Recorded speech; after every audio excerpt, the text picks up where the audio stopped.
Father Lou Delfra, Director of Pastoral Life for the Alliance for Catholic Education at the University of Notre Dame. Welcome to Grace Period, a weekly series of audio reflections designed for you to help you pause in the midst of the stresses of these days, listen for God's voice in your lives, and begin anew.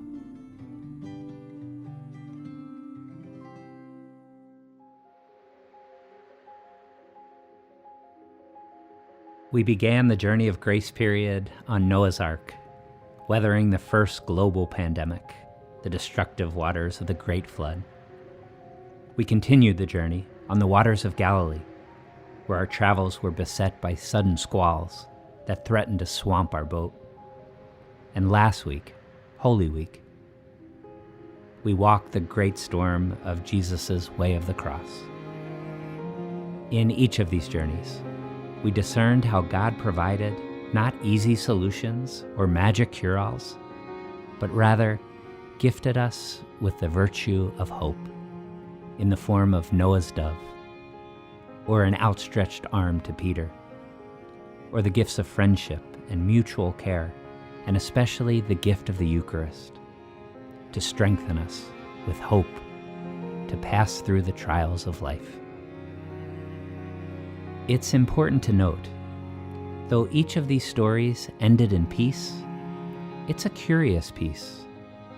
New life emerging, but into an uncertain future. Noah's Ark finally strikes land on the peak of Mount Ararat. But now what? Peter and the disciples feel the storm grow still, reach the other side of the sea, only to find more people waiting in need there, and feeling unsure of their ability to meet those needs. And Jesus' journey ends in the quiet of a garden tomb, his disciples now out of the immediacy of harm's way, but with no clear idea of where to go next. We too find ourselves, as this pandemic lets out its final gasps, entering a newfound but still uncertain peace, opening towards, in some ways, a quite uncertain future. What's changed as the storm subsides?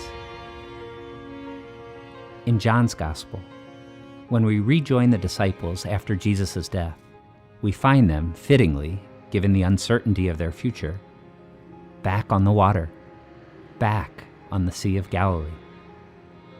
The major storm of their crisis, Jesus' arrest and crucifixion, has passed, only to be replaced by more ordinary problems. They're fishing again, back to their normal occupations and lives. Their problem now isn't some major crisis, rather, they just can't catch any fish.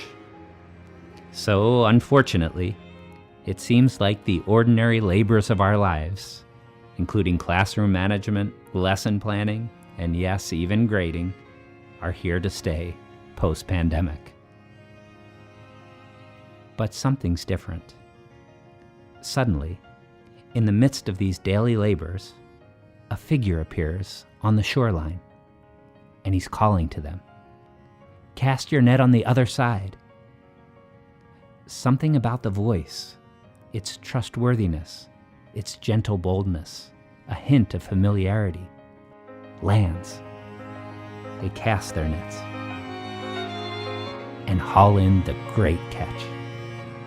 And Peter, who has walked the storm on this very sea and lived to tell about it, knows immediately the one who is greater than the storms has returned, this time for good.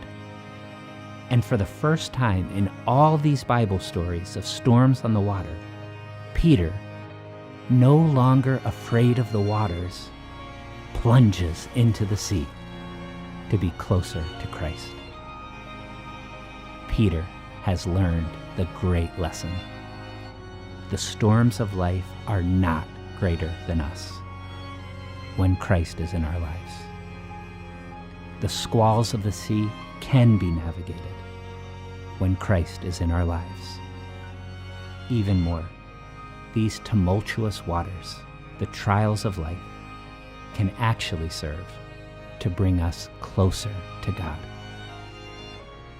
John cries out, "It is the Lord," when their nets filled with fish.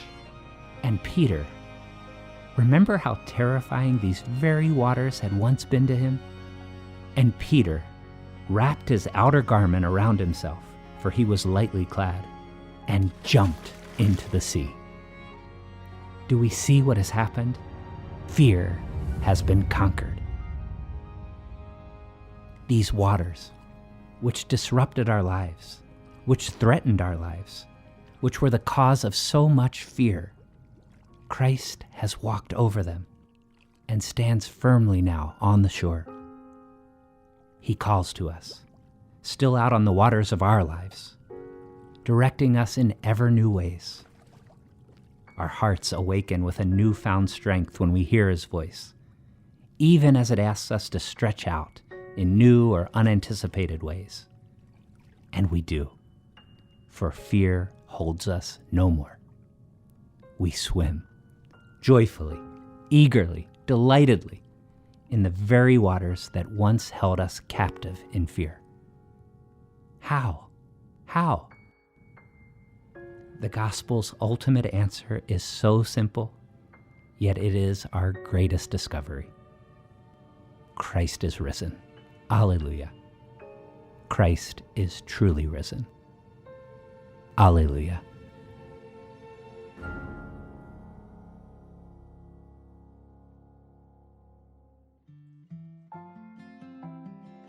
Thank you for walking this journey of grace with us over these past weeks.